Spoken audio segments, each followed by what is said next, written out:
Magandang umaga mga kabiyahit, mga kasowerd. At ngayon ay nandito po tayo sa tindahan ng aking pinsan dito po sa aming barangay sa Patimbaw. At ito po yung pinagkabitan ko po ng CCTV nung mga nakaraang na vlog ko.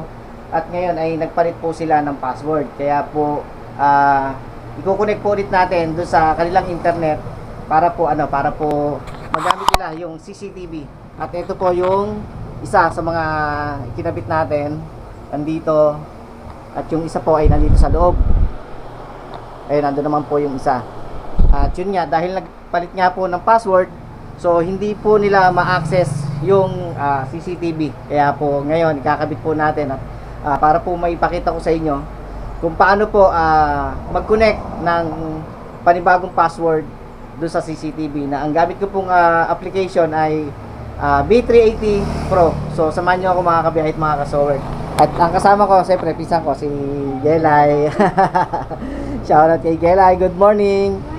Iyon. At ito yung kanilang tinda rito. Kaya pagka may mga kailangan kayo, malapit lang dito sa aming barangay sa Patimbaw. At katabi lang kami ng barangay hall. Ito lang po yung barangay hall po ng Patimbaw. So ayan, kumpleto po ng mga paninda. Pwede na po kayo mag-grocery. Siyempre, ang hindi pwedeng mawala rito ang alak. Alak, siyempre. Meron din dahil mag February 14, meron na sila mga papuso, mga pa-flowers. Sana all. Andyan. At mga candy sa mga bata at mga drinks. Ayan, kompleto sila. Mga itlog, siyempre gulay meron din, may mga sibuyas, bawang. At mga school supplies. Meron din sila mga school supplies dito, mga kabiyahe. Ayan, kompleto, kaya wala na kayong hahanapin. Pwede na kayo hindi pumunta ng bayan. Dito na lang kayo. Pagka nakita nyo yung barangay hall, katabi lang to ng barangay hall. Ayan, pwede na kayo mamili rito ng school supplies, pwede na kayo mag-grocery, alak, kompleto. May mga langis pa pala. Ay, may mga langis pa sa mga may sasakyan at gustong mag-change oil. Kaya gagamit ng langis, meron din pala silang tindang langis dito. So, yun mga kabiyahit, mga kasowerd, ilalagay na natin yung bagong password doon sa CCTV. Alright, so samahan nyo ako. Yun.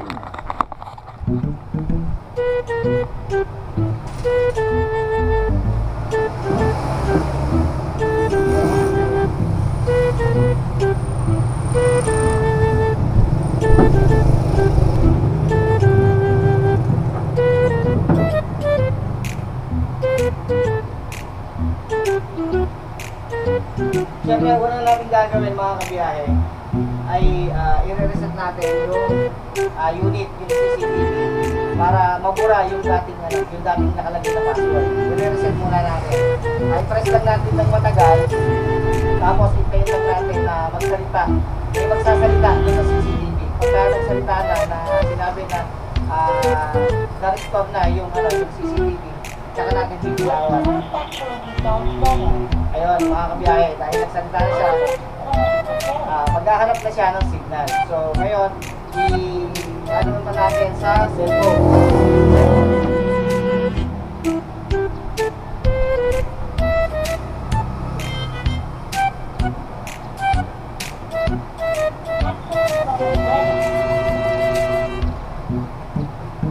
So ito mga kabiyahe, pupunta tayo ngayon sa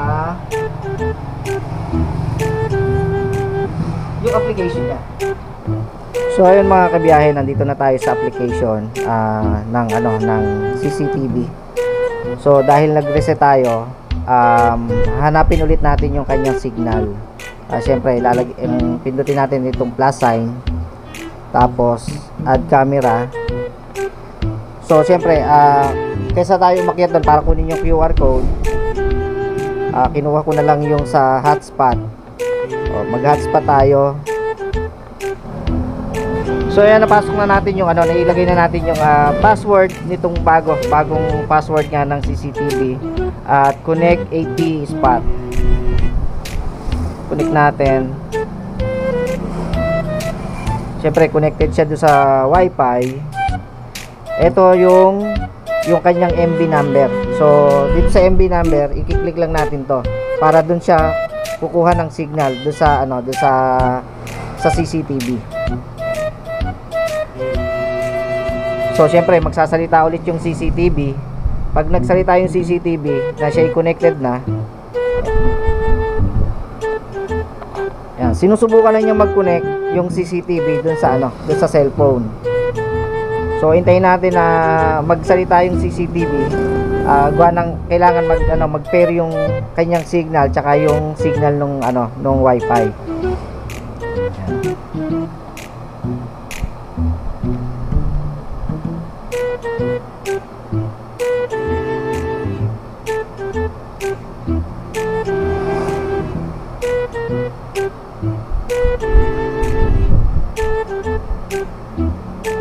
Hintayin lang natin yung yung magsalita yung CCTV na siya ay connected na doon sa doon sa application.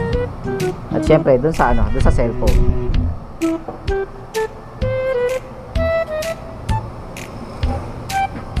Ayan, dahil lumabas na to mga kabiyahe, yun, narinig nyo naman na wifi connected na. So ipipinis na natin to.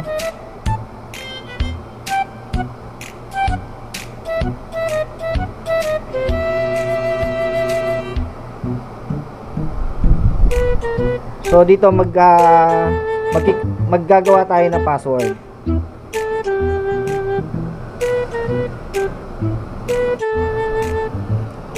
So yun, nahingi siya ng password. Pero hindi ko na ipapakita yung password. Gagawa lang ako ng password.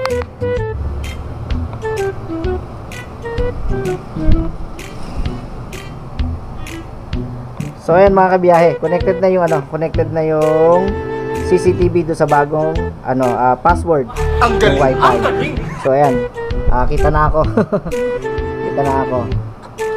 At yun, yung isa naman, bali dalawang CCTV yung ating i-connect.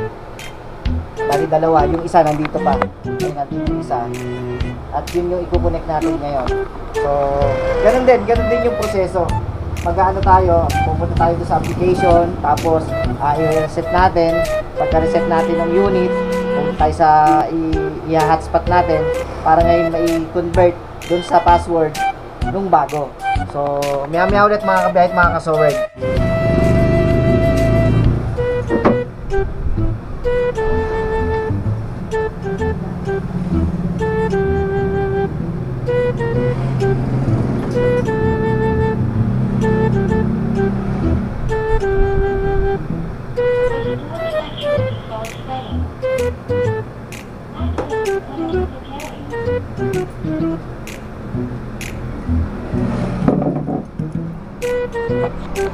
Alright, so yun mga kabiyahe, dahil nai-reset na nga natin yung isa.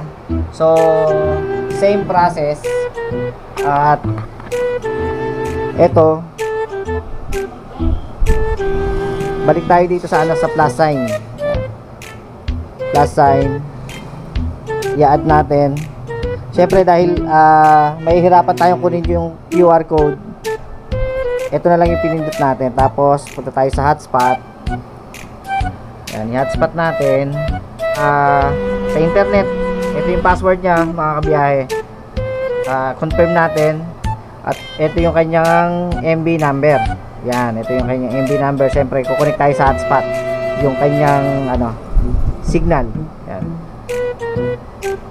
So ganun lang yung proseso. Tapos noon, dahil lalabas dito yung kanyang MB number, yun yung doon tayo kukonek doon sa kanyang hotspot. Okay.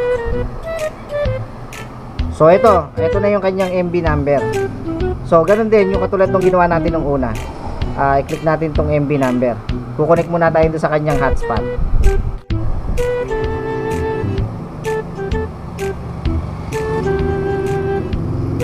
So nakita nyo naman na connected na siya mga kabiyahe. So add natin yan at hintayin natin na magsalita ulit. Ayun, naghahanap siya dahil nagsalita na yung CCTV na wifi connecting. Yon. At magkano na siyang dalawa, magkukonek na yung dalawa, yung CCTV papunta doon sa application sa cellphone. Kaya hintayin lang tayo, siguro mga 1 taon.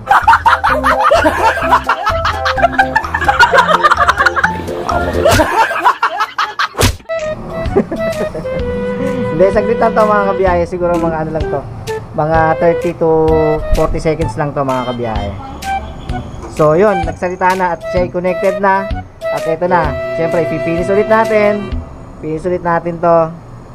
Yan. At eto na siya. Syempre i-click natin. Pagka-click natin, magse-set ulit tayo ng password. Panibagong password yan mga kabiyahe. So ganun lang katulad ng ginawa natin noong una. Sa pangalawa, ganun lang mga kabiyahe at mga kasowert. Kaya syempre maraming salamat kila Marie, kay Charles, shout out sa inyo. Syempre kay Gelay.